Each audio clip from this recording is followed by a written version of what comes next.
Welcome back. It's a pickup baseball game in Scarborough that's been running for roughly 50 years, passed down through generations of several local families. Last night at Dorset Park, the league held its alumni game, bringing together old-timers and some new faces. Dale Manuktuk was there. I'm Dan Ray Jr. I'm one of the players here. This league was sort of co-founded by my father back in around 1978. So a lot of these guys are pretty old. Their memories get fuzzy. We're not entirely sure when they started things up. They think around then, although they dispute. Some people say like 1973, 1968. The closest we can come up with conservatively is 1978. Remember we threw him off the boat? You can't talk about Dorset hardball without talking about Nick Pistatelli and Bruce Winfield. Bruce is up at his cottage. He couldn't make it down today, and Nick passed away a few years ago. But these guys kept it going. Nick's 22. That was his number, and after he passed away, Bruce had these shirts made up. Bruce would take care of all. If you notice, everybody's got different shirts. We'd get a different one every year, right? So Bruce would take care of getting all that stuff. But yeah, Dorset hardball is Bruce Winfield, Nick Pizzutelli, Brad Brazil, Pete Downer. It's all these guys behind me. Yeah! So I remember being 4 years old, standing behind this very backstop.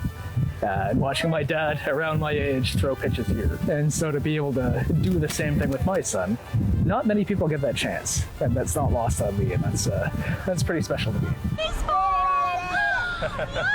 They would let me play maybe when I was like 12, 13, maybe 14. When I became a teenager, I had a couple of my buddies coming out as well, and we were playing here with the old guys. This was my dad and my uncle, who kind of started with their buddies when they were back in high school. It was sort of cyclical where any number of the guys, they had small kids.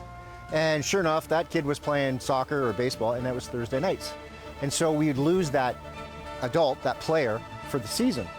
Okay, but sooner or later they always came back. I went through a little bit of it myself, where Matt was playing or my daughters were playing. I missed a few games, but I was more fortunate than most. But guys would just kind of move away and then come back. Now I do all the permits, I handle all the equipment, all the new balls, I keep everybody organized. COVID really destroyed us. Like, it was really hard through COVID. Like, we weren't getting good numbers. So Dan Jr. started doing some recruiting on like some of the apps. Nobody's really sure exactly what that means, but he's like recruiting on these apps. I got onto some social media apps, signed up for some subscriptions on some of these sports gathering apps, and found people from around the area and brought in, around 10 guys. A lot of them had never played.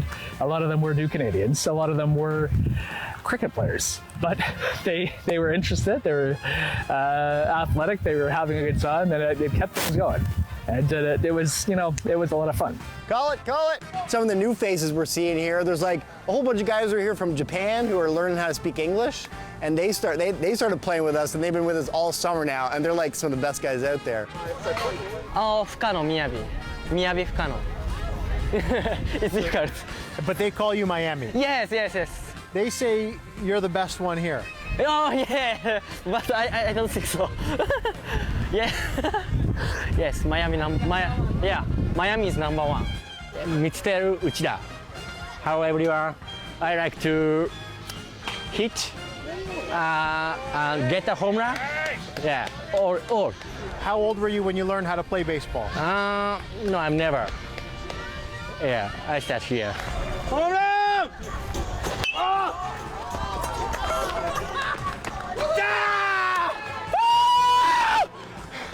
Yeah, buddy. I'm hoping, just like the last somewhere between 45 and 50 years, we keep on going for another 5, 10, hopefully another 50.